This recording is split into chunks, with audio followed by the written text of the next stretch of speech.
Welcome to S coaching classes. तो इस video में आज हम लोग अभ्यास 2 का बी लगाने वाले हैं। इससे पहले वीडियो में हम लोगों ने कुछ प्रगुण पढ़ लिया था इस चैप्टर का। यदि किसी ने नहीं पढ़ा है, किसी बच्चे ने नहीं पढ़ा है, तो जाके वीडियो देख लीजिएगा, ठीक है। तो चलिए आज का प्रश्नावली सॉल्व करते हैं। तो पहली प्रश्नावली में क्या बोला गया है, संख्या रेखा पर अंकित योग तथ्यों को लिखिए। इसका मतलब क्या है बच्चों, मतलब कि देखिए ये जो 0 से ये रेखा चली है, लेकिन कहाँ तक चली है, 0 से कहाँ तक पहले गई है, 4 पे। तो यहाँ पे क्या लिखेंगे, यहाँ पे भरना है हम लोगों को बच्चों, यहाँ पे भरना है 4, ठीक है। क्योंकि 0 से पहले 4 पे गई है तो 4 भरेंगे। उसके बाद 4 से कितना कदम आगे गया है उसको लिखेंगे यहाँ पे। तो चलिए गिनते हैं, इसको नहीं लेके गिनना है, इसके आगे से गिनना है। 1 2 3 4 5। तो 4 के बाद 5 कदम और आगे चली, ठीक है। फिर बोला है कि योग करना है इन लोगों का, फिर इसको और इसको जोड़ के यहाँ पे लिखना है। तो 5 और 4 जोड़ेंगे तो कितना होगा बच्चों, 9। इसी तरीके से भरना है। नीचे वाला भी देखिए, 0 से कहाँ पे गया है, 5 पे। तो यहाँ क्या लिखेंगे, 5। फिर 5 से कितना कदम आगे गया है, गिन लेते हैं। 1 2 3 4 5 6, 6 कदम। तो यहाँ पे लिख दीजिए 6, और दोनों को जोड़ के कहाँ लिखेंगे, यहाँ पे 11। ये हो गया है।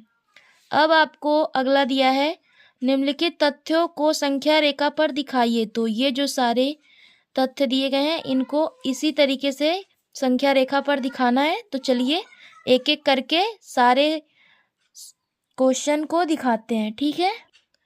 तो देखिए बच्चों, ये आपका सवाल दिया है, दूसरे का पहला सवाल दिया है और इसी को संख्या रेखा पे दिखाना है। तो पहले हम लोग एक संख्या रेखा बनाएंगे और आपको ये संख्या रेखा कितना कहाँ तक बनाना है, तो 9 दिया है तो 9 से एक ज़्यादा बनाना है, 10 तक बनाना है, ठीक है। चलिए बनाते हैं। 1 2 3 4 5 6 7 8 9 और ये 10, ठीक है। पहले हम लोगों को कहाँ पे जाना है, 5 पे।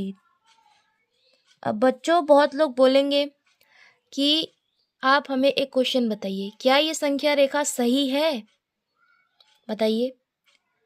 कमेंट बॉक्स में ज़रूर बताइएगा, क्या ये संख्या रेखा जो हम लोगों ने बनाया है ये सही है।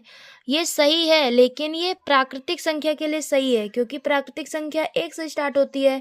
लेकिन हम लोग पूर्ण संख्या का चैप्टर पढ़ रहे हैं, तो संख्या रेखा भी जब बनाएंगे तो पूर्ण संख्या से बनाएंगे। और यहाँ पे एक 0, ये मैं आपको इसलिए बता रही हूँ बच्चों, क्योंकि बहुत सारे बच्चे संख्या रेखा बनाने में गलती कर देते हैं और उनका नंबर कट जाता है। तो हमेशा याद रखिएगा, पूर्ण संख्याओं को यदि आपको संख्या रेखा पे दिखाना है तो कहाँ से स्टार्ट करेंगे, 0 से स्टार्ट करेंगे, ठीक है। तो चलिए स्टार्ट करते हैं। पहले कहाँ पे जाना है, 5 पे जाना है। तो चलिए 5 पे पहले चलते हैं, 0 से चलेंगे 5 पे। यहाँ है 5, मिला दीजिए इसे। और इस तरीके का आपको चिन्ह बनाना है जो ये बताएगा कि ये संख्या रेखा किधर जा रही है, इस साइड जा रही है, ठीक है। फिर बोला है कि 4 कदम और आगे चलिए। तो चलिए 4 कदम चलते हैं, 1 2 3 4। तो यहीं से उठेंगे बच्चों, फिर चलेंगे 4 कदम और आ जाएंगे 9 पे। इधर भी इसी साइड बनाएंगे, इधर चलेंगे तो इधर साइड बनाएंगे चिन्ह, और इधर चलेंगे तो इधर साइड। यहाँ पे कितना कदम चले हैं, 4, सॉरी यहाँ पे चले हैं 5 और यहाँ पे चले हैं 4। और एक और बड़ा सा बनाएंगे बच्चों, जो दोनों को मिला के लिखेंगे, ये भी इधर ही जा रहा है, और दोनों को मिला के यहाँ पे लिखेंगे क्या, 9। कुछ इस तरीके से ही आपको बच्चों बनाना है, ठीक है। अगला सवाल देखिए, अगला सवाल क्या है, 0 से 5 बनाना है।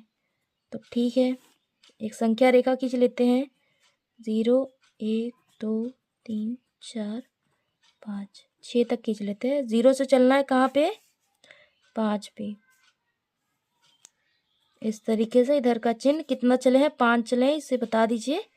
हो गया, बन गया ये।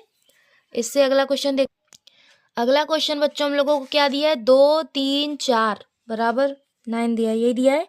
तो इसको देख के घबराइएगा नहीं, ये भी वैसे ही होगा जैसे अभी तक कर रहे थे।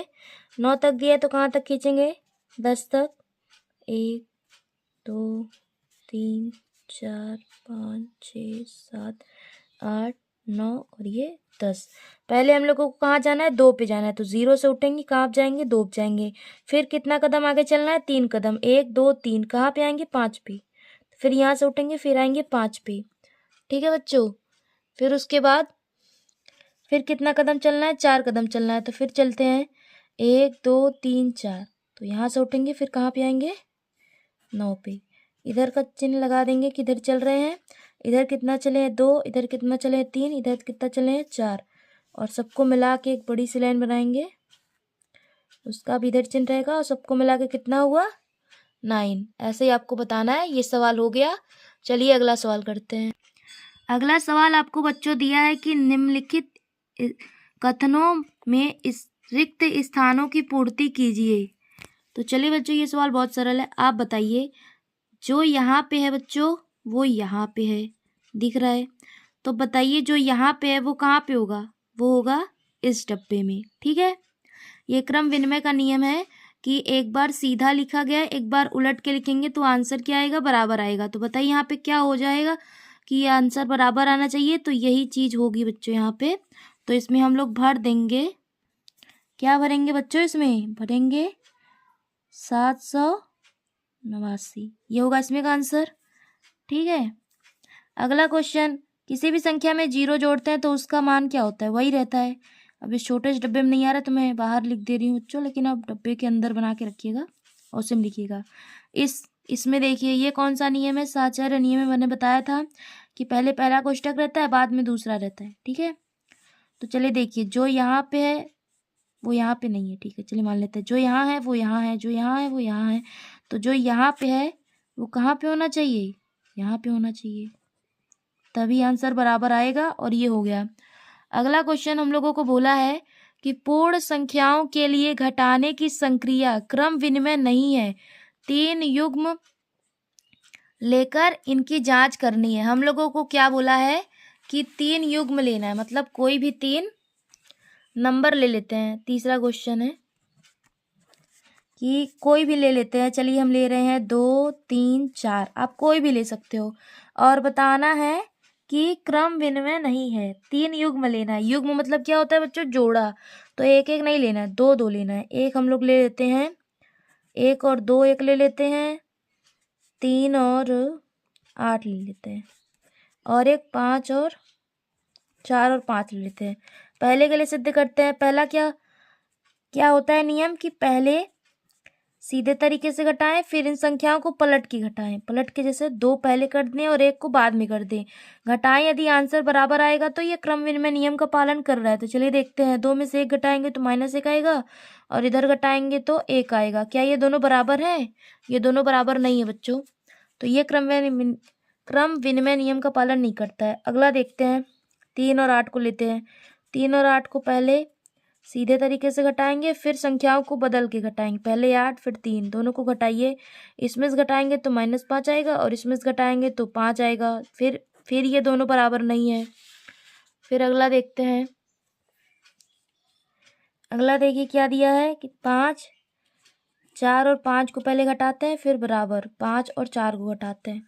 इन लोग को घटाएंगे तो -1 आ रहा है, इसको घटाएंगे तो 1 आ रहा है। क्या ये दोनों बराबर आ रहे हैं? नहीं आ रहे हैं। तो मतलब कि जो घटाना है वो क्या कर रहा है, वो क्रम विनिमय नियम का पालन नहीं कर रहा है।